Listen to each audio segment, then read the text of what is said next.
స్వామి మా అజ్ఞానం తొలగించే గురుడవు మీరు. ఆదిత్య పరశ్రీ స్వామి మా అజ్ఞానం తొలగించే గురుడవు మీరు.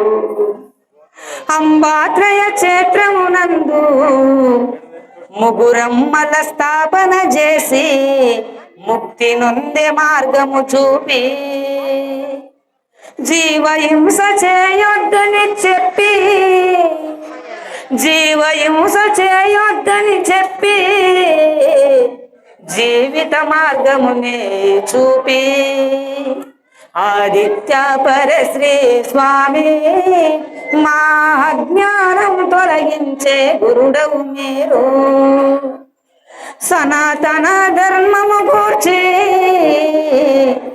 చక్కగా వివరింపజేసి సనాతన ధర్మము గూర్చి చక్కగా వివరింపజేసి హిందూ ధర్మ గొప్పతనాన్ని ఇతర మతాలకు తెలియజేసి ఆదిత్య పరశ్రీ స్వామి మా అజ్ఞానం తొలగించే గురుడవు మీరు. మా అజ్ఞానము తొలగించే మా అజ్ఞానము తొలగించే గురుడవు మీరు.